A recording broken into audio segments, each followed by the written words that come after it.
r/NoSleep. Posted by u/nomas39. There's a death row inmate who we've executed over a dozen times. He won't stay dead. We killed Joseph Glass for the first time on August 18, 1999. I knew he was a strange case since day one. Never seen a guy so happy to die before. It was like we were doing him a favor. He refused the automatic appeal. He refused to be seen by a chaplain. He just wanted it over with. It had only taken a little over a year, and it was already time for him to make his appointment with God. He freaked me out, just passing by his cell. He was like our very own Hannibal Lecter, the way he just stood there in the back of his cell like he'd been waiting for you. The lights always burned out in any cell he was in, and maintenance had gotten tired of fixing them. Not that he seemed to mind in the slightest. The darkness seemed to swallow his top half, and all I could see were the whites of his beady little eyes poking out of all that black. Billy drummed his baton against the bars. "Up and at 'em, cowpoke," he called in that mocking tone. "Time finally come for you to pay what you owe, you sick son of a." "Billy." Warden Taft silenced him with a word. "If you can't act like a professional, you're going to have to sit this one out." Billy paused. And licked his chapped lips. "Nah," he muttered. "This a show I can't miss." Glass seemed to tick Billy off more than any prisoner before him. He liked them to at least pretend to feel sorry for what they've done, or act scared of what's coming to him. This one didn't even have the common decency to shed a tear. He was as stone-faced as a statue, even while being marched to the chair. Billy liked to joke sometimes that we ought to take the guy out back with some car batteries and really put the fear of God into him, get him to cut out that stoic act. I think he was only half joking. After what this guy did to those girls. Well, Billy has a daughter, so I guess it struck a chord. We all watched him fry. The warden, his closest men. The thin-faced man representing the Commissioner of Corrections. The prison physician. The families of those poor girls. It couldn't have gone more by the book.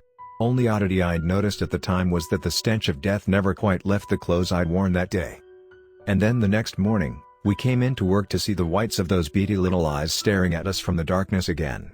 "Good morning, sirs," he said, just as he did every morning, in that airy, hoarse little voice. I'll admit it. I dropped everything I was carrying, stumbled back, stammered like a confused child. Hell, I almost screamed. You're not. Why, you're supposed to be." "I don't know what you mean, sir." He leaned in like he was trying to stare a hole through my chest. His tone almost sounded disappointed. "You never came for me. You promised me that yesterday would be the end, sir, but you never came. I waited all night long. Why did you lie to me?" Me and Taft looked at each other. We both had the exact same question on our minds.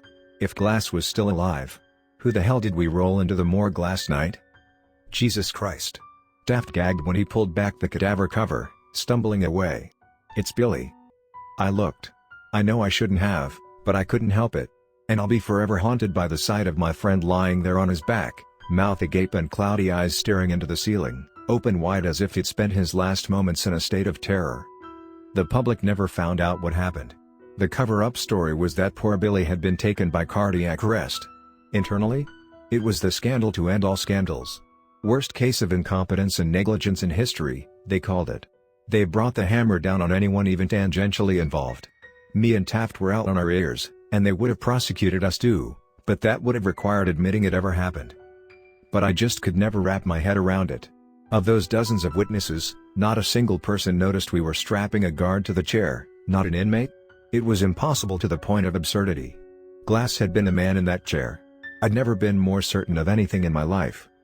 Some months later, I noticed power flickering off all over the city one evening. It was brief, so I thought nothing of it.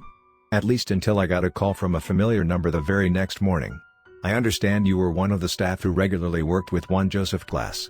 We would like to consult with you about an evolving situation." "Oh?" At 7 p.m. yesterday, we attempted the execution of Joseph Glass for the second time. There was a long pause, and when the voice returned, the professionalism had melted away, replaced with a baffled anxiety. And, well, it didn't. It didn't work. I blinked. It didn't. What? There came a long sigh. "Perhaps. It'd be best if you saw for yourself."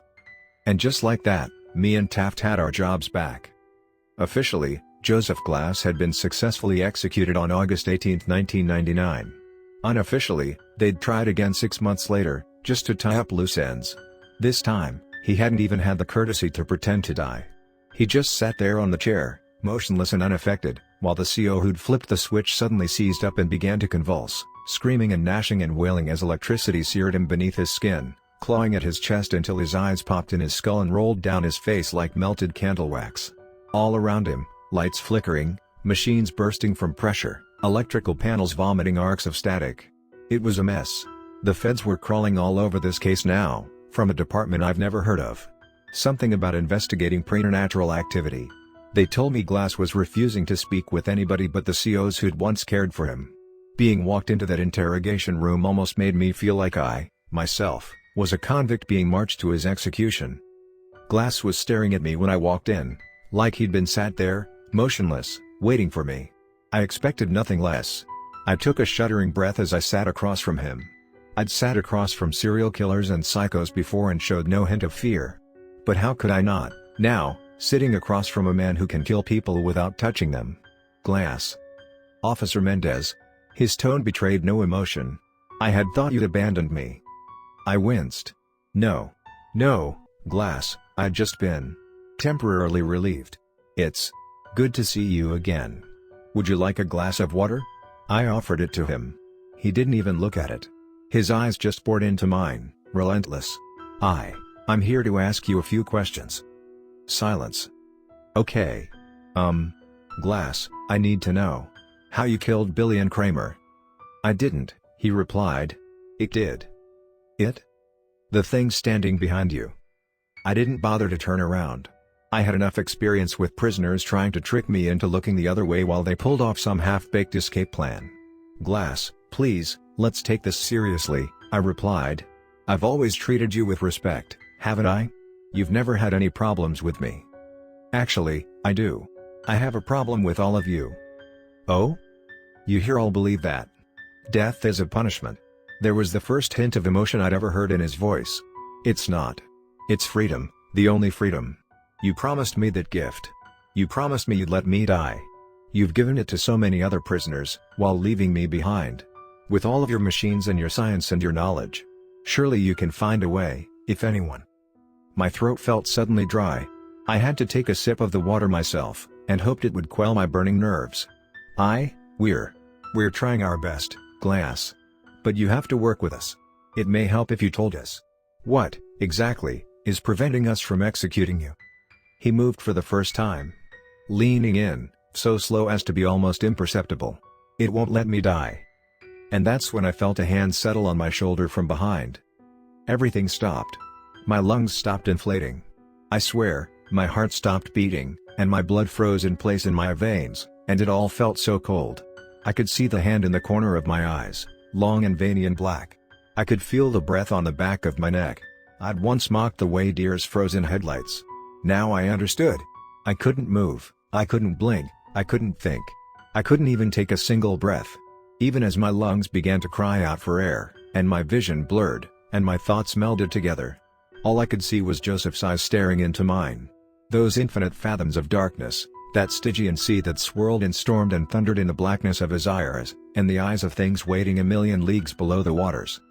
And I would have suffocated there, too terrified to even breathe, if those agents in black had not called off the interrogation then and come storming into the room.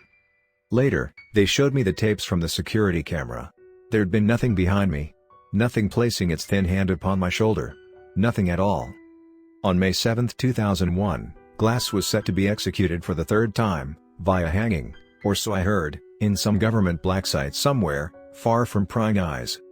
While it was set to happen, me and Taft were sharing glasses of scotch in his office, nominally to celebrate. Really, because we were scared. Taft always struck me as young at heart despite his years, but this was the first time the warden had ever looked truly, properly old. He watched the yard below as he had a drink. Did I ever tell you why I chose this line of work, Mendez? I shook my head, and he sighed. Back in '63, they found a woman's body in the back seat of a burnout car, in some state park near my neighborhood. A prostitute. One of her Johns had chopped her up. Burned all the evidence. And you know what got me, Mendez? Nobody cared. Nobody bothered to investigate. Who will notice one less hooker on the corner of Fifth Avenue, right? It didn't sit right with me. The way I see it, Mendez, every life matters. Even the ones we try and cast aside. Everybody's got people who love them, and childhood memories, and all that. Everybody deserves justice. No matter who they were. He set down his glass and looked me in the eyes. So I joined the force. Got the case reopened. Found the guy. And I watched him fry. And I like to imagine she was there watching, too, as he burned. There was a tense moment.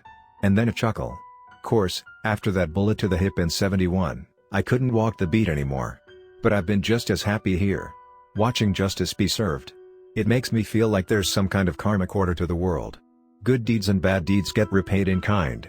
It was clear there was something lurking beneath his words, some unspoken thesis.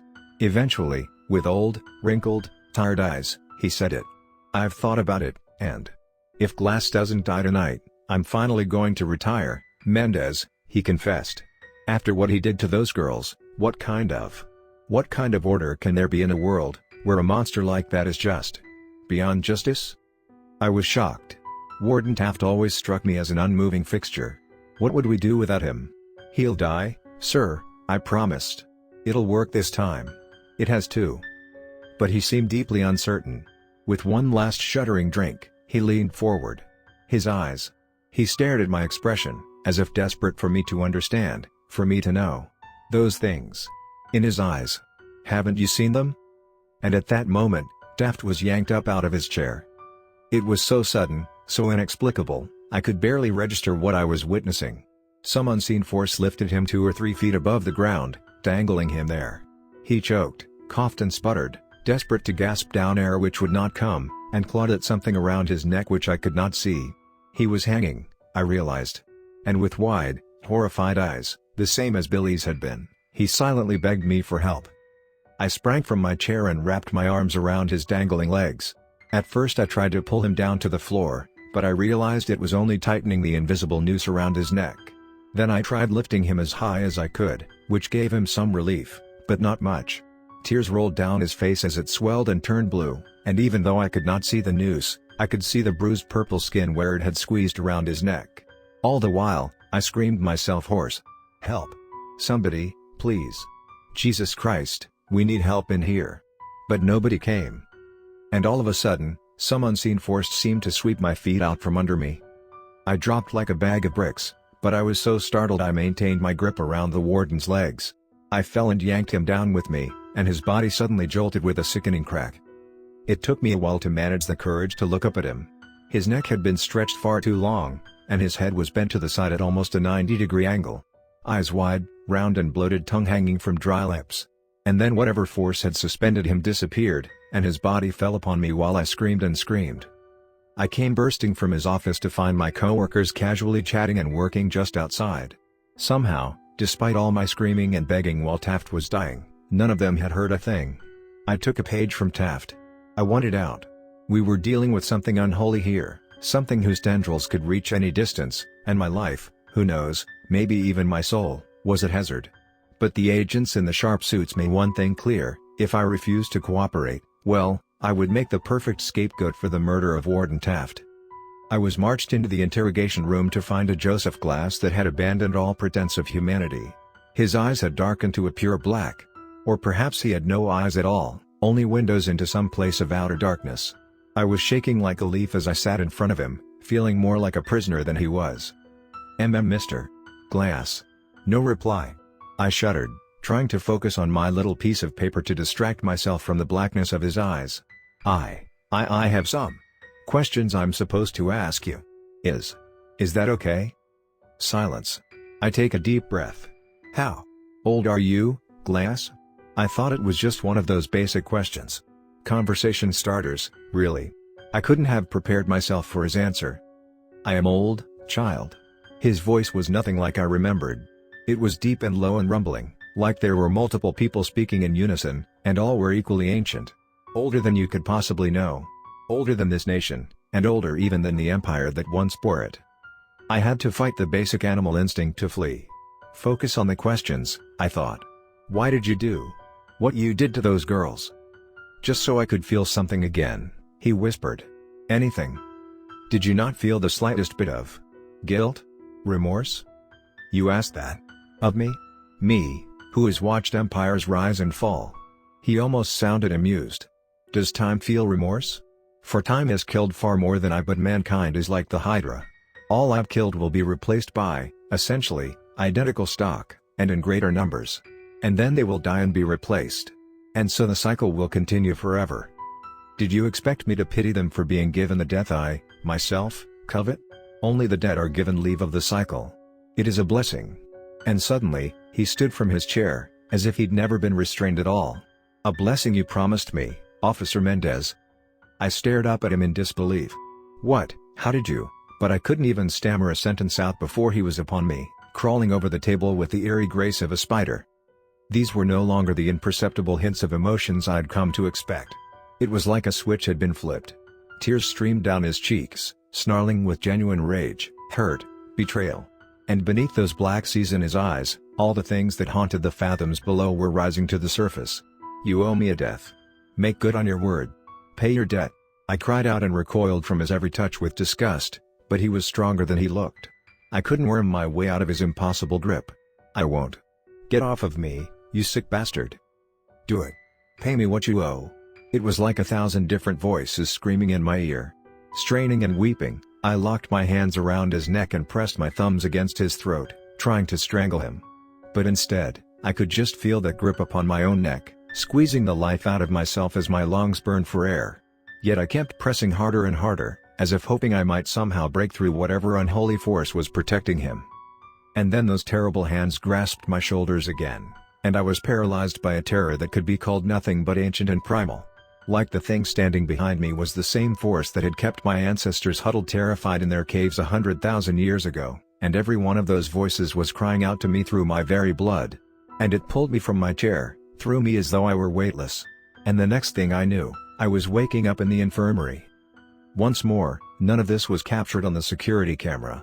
In the footage, I just enter the room and have a seat with strange, almost robotic movements. And then the both of us just sit there, staring at each other, without speaking, without moving, without blinking. For an hour. After this, Joseph Glass entered a catatonic state, and from then on refused to converse with even me. Now that my usefulness had ended, the agents discarded me like yesterday's trash. Don't even seem to care if I tell anybody. Who would believe me? I thought I'd gotten lucky. That my nightmare was over. I couldn't have been more wrong. Go sorting through any public records, and you won't find a single mention of the name Joseph Glass. They've squirreled him away in that off-the-books black site and scrubbed away every other trace of him. I'd say he'd been unpersoned, if indeed he could ever be called a person at all. But they're still trying every execution method in the book. I don't know quite why. Maybe it's for research. I'm sure the US military would love to find the secret to making its men as unkillable as Glass. And besides, they're not the ones who have to deal with the consequences. On June 3, 2005, they tried a firing squad. I know this because me and my wife were out on our second honeymoon, slow dancing by the lake at night to our favorite song, when I felt a wetness against my chest. I looked down to see her eyes as gray and dull as foggy glass, and her chest shredded to Swiss cheese by rounds that made no sound. On December 23, 2012, they tried lethal injection. That was the day they found my son's car wrapped around a tree, and baffled coroners discovered that he was dead before the accident even occurred, his bloodstream polluted with Pavilon and potassium chloride.